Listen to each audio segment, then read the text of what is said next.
বন্ধু কালা পাখি আমি জানো কি বসন্ত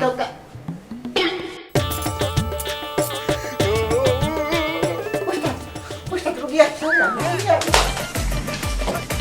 ভাবে থাকেন ভাবে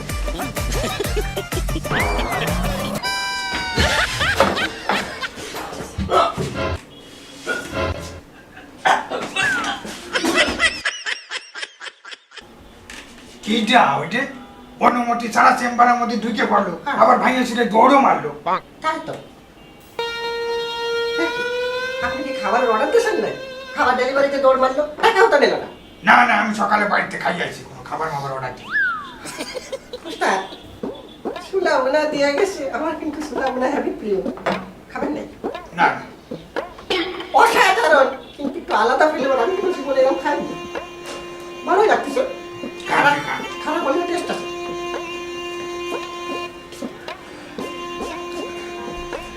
দুঃখিত পেটে একটু কামড় দিল তাই টয়লেটে গেলাম। তা কেটা তুমি তুমি অনুমতি ছাড়া চেম্বারের মধ্যে ঢুকে পড়লে আবার অনুমতি ছাড়া চেম্বারেতে দৌড়ে বাইরে গেলে তুমি কি ফুড ডেলিভারির লোক নাকি? আরে স্যার আপনি আমরা চেনলেন না? আরে আমি তো আপনার কাস্টমার না না পেশেন্ট। আচ্ছা আচ্ছা তা তোমার কি সমস্যা কও? আমার তো মেলা সমস্যা ডাক্তার সাহেব, আমি যা খাই কিচ্ছু হজম হয় না, পেটের মধ্যে সব আস্তে আস্তে থায়ে যায়। তাই নাকি? আচ্ছা তোমার যে হজম হয় না তা তুমি বুঝলে কি করে? আরে ডাক্তার সাহেব কি কব, রাত্রির বেলা আমি যা খেয়ে ঘুমোই সকালবেলা টয়লেটে যায় হুবহু তাই ডেলিভারি দিই, একদম সেম টু সেম, কোনো পরিবর্তন নেই। আচ্ছা আচ্ছা আমার এইবারে একটু একটু মনে পড়তেছে। আরে তোমার তো আমি শ্যাম্পু আনতে দিছিলাম, তুমি কি শ্যাম্পু আনিছো? স্যাম্পল নিয়ে আইছি তো স্যার। স্যার আমি রাত্রির বেলা সুলাবুনা খাইলাম, বিশ্বাস করবেন না স্যার, ওই একই রকম সুলাবুনা আমি সকালবেলা বাথরুমে যাই ডেলিভারি দিছি। আগের থেকে কালার এবং টেস্ট অনেক সুন্দর স্যার, ওই সুলাবুনা দেখলে আপনারও খাতি মনে যাবে। আরে বাড়া আমি কি তোমার ওই ফুলো গল্প শুনতে চাইছি? সে স্যাম্পল কই, স্যাম্পল দেখাও, স্যাম্পল কি নিয়ে আইছো? হয় স্যার আনিছি তো, ওই যে আপনার টেবিলের উপরে রাইছি।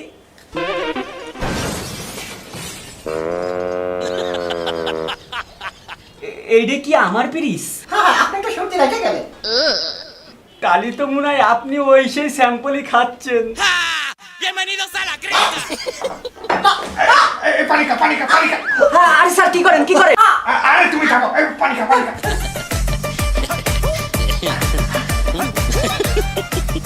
তাহলে কিন্তু নাকি ওটা টেস্ট খাও তাহলে আসতেছে হয়। হ্যাঁ এবার বলো তুমি কি বলতে চাচ্ছিলে? এখন কি কব, কি আর কব, যা গোটা তো তা ঘটে গেছে। আপনি ওরা পানি ভাবে যেটা খাওয়াইছেন ওটা পানি না, ওটা আমার প্রস্রাব। আমি ইউরিন টেস্ট করে নিয়ে আইলাম। কি কালার এটা তার প্রস্তাব কি কালার বাইর করো ওটার বাইর বাড়া চলে এত বাইর কর। আমার এত ইউরিন কালার আপনি কি খাওয়ালেন আমার ওই বাথরুমে যাচ্ছি আমি আমার ডাক্তার ডাক্তার আমার আব্বারে বাঁচান, ডাক্তার ডাক্তার সাহেব, ডাক্তার সাহেব আমার আব্বারে বাঁচান ডাক্তার সাহেব। তোর আব্বারে আমরা বাসাতে যাবো কেন? তোর আব্বারে তুই বাসা। ও মা, আমার আব্বারে যদি আমি বাঁচাতে পারতাম তাহলে ডাক্তারের কাছে নিয়ে আসতাম না। আচ্ছা ঠিক আছে, তোমার আব্বার কি হয়েছে? ডাক্তার সাহেব আমার আব্বা বুহি ব্যথা জ্বালায় ঠাস করে বসে পড়িছে। তোমার আব্বার কন্ডিশন খুব বেশি ভালো না, একদম খারাপ, একদম শেষ পর্যায়ে। তোমার আব্বারে প্রথমে আমি কিছু টেস্ট দিচ্ছি, এই টেস্টগুলো আগে করাই নিয়ে আসো। আরে এক্সট্রা টেস্ট দেন যেগুলোর জন্য ধরা পড়ে জন্য কি সমস্যা? হ্যাঁ হ্যাঁ এক্সরে, এক্সট্রা তো sure. X-ray whole body whole body whole আর বডি এক্সরে, তারপরে হচ্ছে কিডনি টেস্ট, কিডনি টেস্ট, হ্যাঁ কিডনি টেস্ট, পাইলস, পাইলস, রক্ত টেস্ট, রক্ত রক্ত, hormone hormone test, hormone, T3 T1 T4 সব কিছু।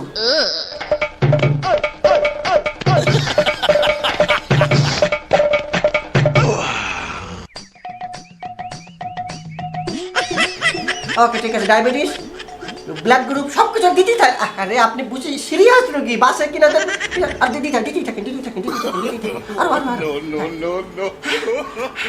হ্যাঁ কলমের কালি শেষ হয়ে গেল রে, নাহলে তারও দেওয়া যেত। এই নাও এই টেস্টগুলো করাই নিয়ে আসো।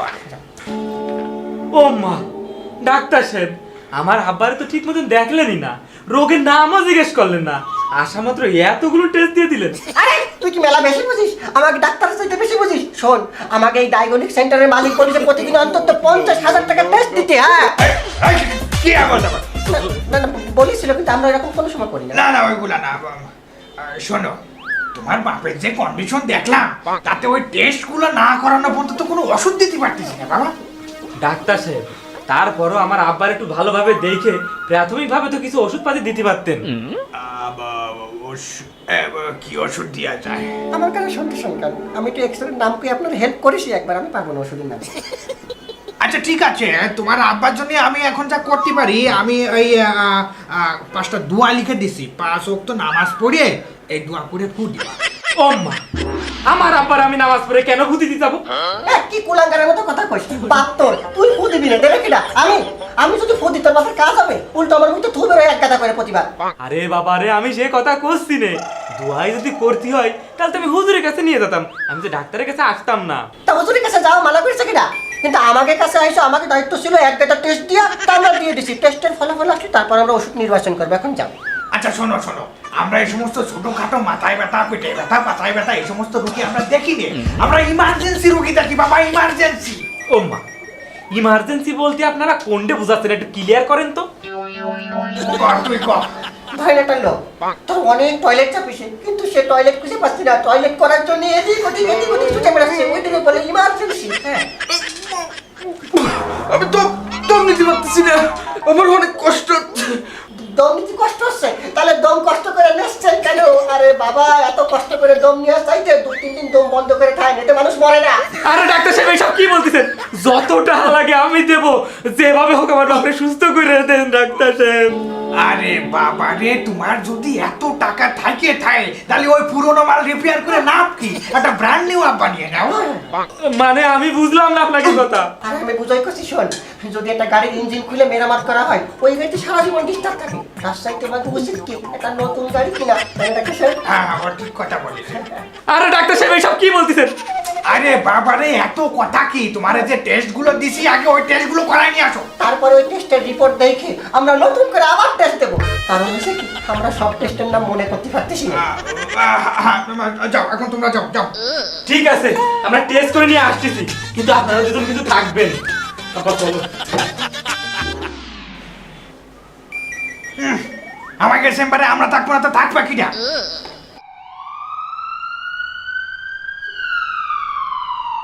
অ্যাম্বুলেন্স অ্যাম্বুলেন্স, তার মানে মালদার পার্টি আসতেছে, রুগী যা যা যা, রিসিভ করে না, রিসিভ করে নিয়ে আয়।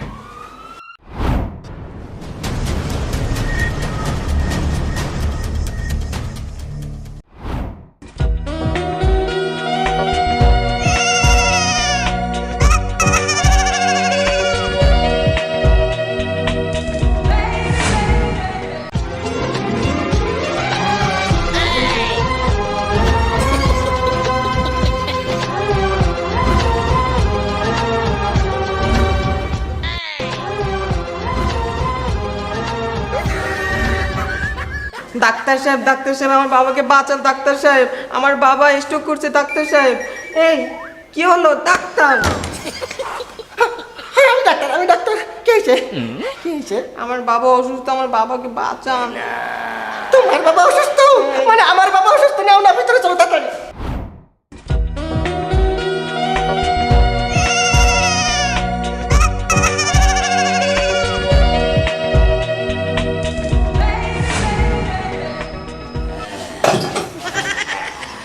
ডাক্তার সাহেব, উনি একজন হার্টের রোগী। না না না, উনি না, ওনার বাবা একজন হার্টের রোগী। এই যে আপনি একটু ওনার বাবাকে ট্রিটমেন্ট করেন, আর আমি ওনাকে সান্ত্বনা দিই। মায়ের মানুষ দেখছো আর আমরা পাগল হয়ে গেছো না? বসা তুই বসা, দেখি দেখি কোথায় কোথায় ধরা পড়েছে। এই যে ডাক্তার সাহেব, এই জায়গায় ধরা পড়েছে, এই সাইডটা। দেখি। আরে ডাক্তার সাহেব, ইনি করেছে, কোথায় দিচ্ছেন? ও স্টক করিনি, আমি তো মনে করেছিলাম তার হার্টে মনে হয় প্রেম রোগ ধরা পড়েছে। দুষ্ট কথা না। আচ্ছা আচ্ছা, এই কাকা কাকা তাই না? কোন সাইডে কাকা?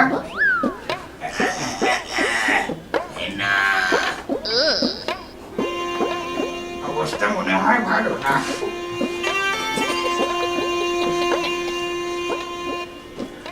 সরি। না, এটা হতে পারে না। আমার বাবা মরতে পারে না। ডাক্তার, কি হয়েছে আমার বাবা? ও বাবা, উঠো। আরে বাবা রে, তোমার আব্বা তো মরে যায়নি, আমি তো কইনি তোমার আব্বা মরে গেছে। তাহলে আপনি আই এম সরি বললেন কেন? সরি বলেছি এই কারণে যে তুমি যদি তোমার আব্বারে আর 1 ঘন্টা আগে নিয়ে আসতে পারতে তাহলে আমি বাঁচাতে পারতাম। কি বলেন? আমার আব্বু তো আধা ঘন্টা আগে স্টপ করছে, তো 1 ঘন্টা আগে কিভাবে আনলো? এই রে, মনে হয় ফাইসে গেলাম। এই তুই বুঝাই কম। আপনারা আধা ঘন্টা স্টক করেছেন? হ্যাঁ। তার টেনশন করার দরকার নেই, আর আধা ঘন্টা পরে আপনারা আবার মারা যাবেন। কি? আমার আব্বু আর আধা ঘন্টা বাঁচবে? আমার আব্বু তো দিব্যি বাইসে আছে। হ্যাঁ, বাইসে আছে। শোনেন, যখন আপনি ফ্যানের সুইচ বন্ধ করেন, ফ্যান কি ঠাস করে বন্ধ হয়ে যায় না? আস্তে আস্তে আস্তে আস্তে বন্ধ হয়। সেরকম আপনার আব্বাও আস্তে আস্তে আস্তে আস্তে করে মরে যাবে। না না ডাক্তার, আমার আব্বুকে বাঁচান যেভাবে হোক। তোমার আব্বার যে অবস্থা দেখতেছি তাতে ওপেন হার্ট সার্জারি করতে হবে, মানে হার্ট খুলে কায়দা করে ধুয়ে মুয়ে আবার লাগাই দিতে হবে।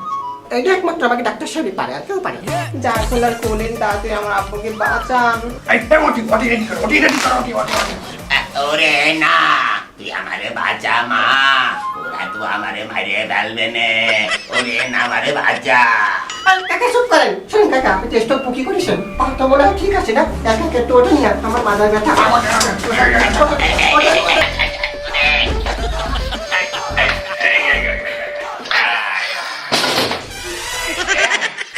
ওই না, ভূমিকম্প শুরু হলো নাই। ও মা, আমার মাথাটাও ভাঙে গেছে, মত পেরেশান। আরে আপনি কে? এই চাইটি খাই, আপনি পারেন এই চাইটি। কাকা আস্তে আস্তে মাথাটা মাথাটা এইভাবে তো। ওরে না, কোনো সমস্যা নেই কাকা। কাকা, আমি এক্সেল করতেছি, দাঁড়ান। আরে এই শালা ডেট এক্সপায়ার বুড়ো, আমি কি করব? টেনশন নিয়ে না। এ না, এই হার্টের কন্ডিশন বুঝতে হবে, একটা ইসিজি বানা। সেজি বানে আপনি।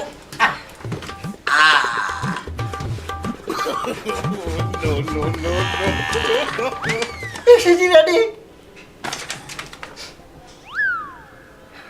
একটু ধরা পড়িছে।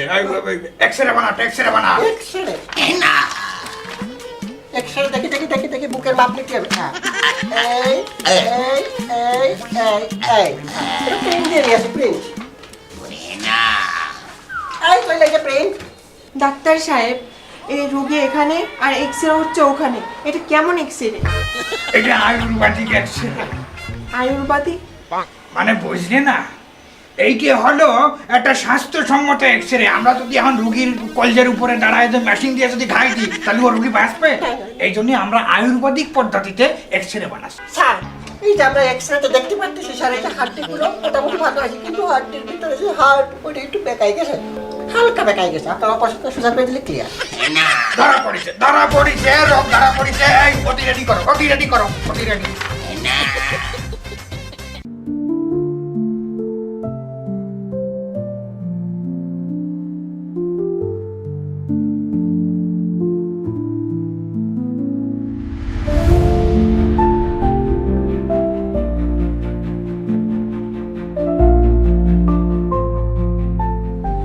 স্যার আসবো? হ্যাঁ, আসো আসো। স্যার, রোগী আইছে। ভালো, কি সমস্যা? স্যার, আমার ভাই একজন জুলাই যোদ্ধা। জুলাই আন্দোলনের সময় ওর পায়ে একটি গুলি লাগে। চিকিৎসার অভাবে ওর পায়ে এখন ইনফেকশন হয়ে গেছে। আসলে স্যার, আমরা জুলাই আন্দোলনের বিনিময়ে সরকারের কাছে কোনো নিবন্ধন করিনি, কারণ আমরা চাইনি জুলাই আন্দোলনের বিনিময়ে সরকারের কাছ থেকে আমরা কোনো সুযোগ সুবিধা নিতে। জুলাই যুদ্ধ আবার কি? আমি তো জুন কোনোদিন শুনেছি, জুলাই যুদ্ধ আমি শুনিনি। 2024-এর জুলাই স্বৈরাচারের বিরুদ্ধে যে আন্দোলন হয় সেটাকে জুলাই আন্দোলন বলে। আপনি জানেন না স্যার? বুঝতে পারিছি। ফাও ট্রিটমেন্ট নিতে আইছে, বুঝতে পারছেন? এই জুলাই যুদ্ধের নামে সবাই আইসে ফাও ট্রিটমেন্ট নিয়ে ধান্দায় থাকে। দেখেন কি করবে নাকি? শোনো, আমরা এই জায়গায় বহু ট্রিটমেন্ট দিতে বসিনি। এটা সরকারি হসপিটাল, এটা প্রাইভেট হসপিটাল। এই জায়গায় একটা নিয়ম কানুন আছে। আর তোমাকে ঢুকতে দিছে কিটা? হ্যাঁ, এই কোনো জুলাই যুদ্ধা মুদ্রা কারোর কোনো ট্রিটমেন্ট হবে না। যদি তোমরা পয়সা দিয়ে এই জায়গায় সার্জারি করতে পারো তাইলে হবে বাবা, আর তা নাহলে হবে না। তোমরা রাস্তা মাপতে পারো। শুনুন স্যার, আমি একজন জুলাই যোদ্ধা। এই জুলাই মাসে আমাদের মতো কিছু মানুষদের ত্যাগের কারণে আজকে বাংলাদেশের মানুষ নতুনভাবে বাঁচার স্বপ্ন দেখছে। স্যার, আপনি হয়তো বা আমাকে ভিক্ষুক ভাবছেন, কিন্তু আপনি কেন বুঝতেছেন না আমি জুলাই আন্দোলনের জন্য সরকারের কাছ থেকে কোনো সুযোগ সুবিধা আশা করিনি, সেখানে আপনার কাছ থেকে আমি কেন নেব? আমরা এখানে আসছিলাম স্বল্প মূল্যে সুচিকিৎসার জন্য। আপনি যদি সেটা না পারেন তাহলে বলে দেন, কিন্তু এভাবে অপমান করে আমাদের তাড়িয়ে দিতে পারেন না। এই থামো, তোমার লেকচার শোনার জন্য আমি এই জায়গায় চেম্বার নিয়ে বইনি।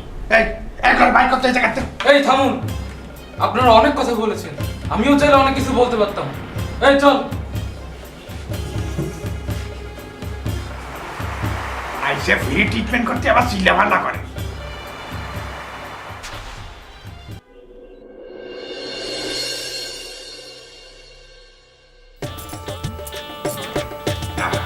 ইদানিং রুগীপত্র দেয় মনে সুখ পাচ্ছি না। আমিও তো তাই। ডাক্তার সাহেব, এই যে সেই চোর আমার মোবাইল নিয়ে চুরি করেছে। কি আবল তাবল করছ? আমি মোবাইল চুরি করেছি মানে? সেদিন আপনার ওপেন হার্ট সার্জারি করলাম না, আপনার ওটিতে যখন ঢুকবো তখন আমি আমার গার্লফ্রেন্ডের সাথে কথা কয়ে ঢুকেছি, কিন্তু আপনার অপারেশন শেষে আমি আর ফোন খুঁজে পাইনি। নিশ্চয়ই আপনি নিয়ে গেছেন। হ্যাঁ, ওরে কি করছো তুমি? আমার কোটি কোটি টাকা আর আমি মোবাইল চুরি করব? ও আপনি নেননি তাই না? আপনার ফোনটা দেন, আপনার ফোনটা দেন। দাঁড়ান, এখনই আমি দুধের দুধ, পানির পানি আর শরবতের শরবত করে ছাড়বো।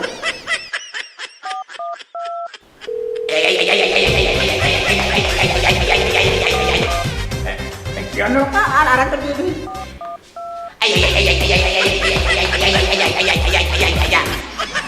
কি ব্যাপার? কাকা এলাম করতেছেন কি জানে? কি আপনার কি সমস্যা কি? ওরে এই জন্যই তো আমি আবার হসপিটালে আইছি। মাঝে মাঝে পেটের মধ্যে ভূমিকম্প ওঠে, আর যখন ভূমিকম্প ওঠে আমি তখন এরম করতে থাকি।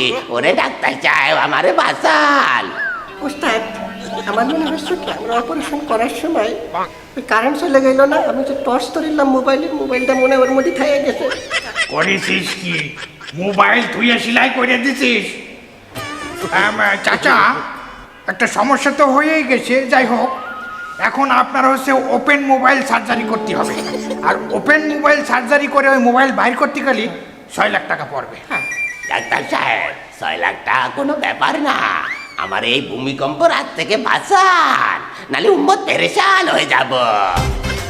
আমি টাকা পাই না, কালকে আপনি 6 লাখ টাকা নিয়ে হসপিটালে আসবেন, আপনার ওপেন মোবাইল সার্ভিস হবে। ওরে কোনো সমস্যা নেই ডাক্তার, আমার অনেক টাকা। যে বাবু, আমার এই পেটের মধ্যে ভূমিকম্প তোমরা বাইর করে দাও, নালে আমার হেনার বিয়ে দেখে যেতে পারবো না। হবে হবে হবে, যাও যাও, আপনি এখন যান যান যান। ভুল করে মোবাইল দেওয়া কিন্তু লাভ হয়েছে, 6 লাখ টাকা কালকে হয়ে যাবে। হ্যাঁ, মামলা খাবো কবে তা ঠিক নেই। মোবাইলটা আপনার।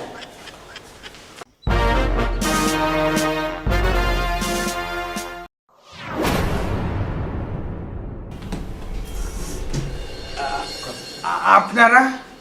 হ্যাঁ আমরা, আপনারা বসুন। বসতে কাছে স্যার। এই ধান্দাবাজি আপনারা কবে থেকে শুরু করেছেন? প্রায় 2 বছর। প্রায় 2 বছর? না না অফিসার, আপনি কিসের ধান্দার কথা করছেন বুঝলাম না। ও তাই? তাহলে আপনারা কি করেন? আমরা সেই ওই যে আমরা ডাক্তার, আমরা তো ডাক্তার। চুপ! আমরা সব ইনফরমেশন নিয়ে তোদের কাছে আইছি। তোরা সত্যি করে বল, তোদের পেশা কি? সব জানিয়ে ফেলাইছে। আসলে অফিসার, আমরা দুইজন হলাম মেকানিক, গ্যারেজে মোটরসাইকেলটাকে ঠিক করতাম। সব পাই, ভালো পাই। আচ্ছা, বুঝলাম যে তোরা মেকানিক। তাহলে এখানে বসে যে ডাক্তারি করতেছিস, এমবিবিএস এর এই লাইসেন্স পাইছিস কোথায়? আসলে হয়েছে কি ডাক্তার সাহেব, আমরা একজন এমবিবিএস ডাক্তারের লাইসেন্স কপি করেছি। মনে করেন ঢাকায় একজন ডাক্তারি করে, আর সেই লাইসেন্স দিয়ে আমরা খুলনা তো। মানে আমরা একটু চুরি করে কপি করি এই আর কি। কি? তোরা এমবিবিএস ডাক্তারের লাইসেন্স চুরি করে এই জায়গায় বসে ভুয়া ডাক্তারি শুরু করেছিস? এই, তোরা জানিস না একজন ডাক্তারের লাইসেন্স চুরি করা দণ্ডনীয় অপরাধ? না, আমরা জানতাম। আমরা জানতাম না, আমরা জানতাম। একদম আমার আইডিয়া নেই এই বিষয়ে। চুপ! সব অপরাধী ধরা পড়ার পর তারা বলে আমরা কিছুই জানি না, আমরা নির্দোষ। এই, তোরা কি জানিস একজন ডাক্তার মানুষের জীবন বাঁচায়, আর তোরা ভুয়া সার্টিফিকেট নিয়ে ভুল চিকিৎসা দিয়ে একজন সাধারণ মানুষের জীবনকে মৃত্যুর মুখে ঠেলে দিচ্ছিস? আমাকে ভুল হয়ে গেছে, আমাকে মাফ করে দেন। ও মা, তোমাকে ভুল হয়ে গেছে আর আমরা মাফ করে দেব, তাই না? শোন, তোকে এমন শাস্তি দেব যে শাস্তি দেখে বাংলাদেশের প্রতিটা ভুয়া ডাক্তার শিক্ষা নিতে বাধ্য হবে। স্যার তাহলে কি করবেন? কি করবা? এদেরকে ধরে নিয়ে চলো, এদেরকে দৃষ্টান্তমূলক শাস্তি দেওয়া হবে। না, না, না, না, না, না, না, না, না,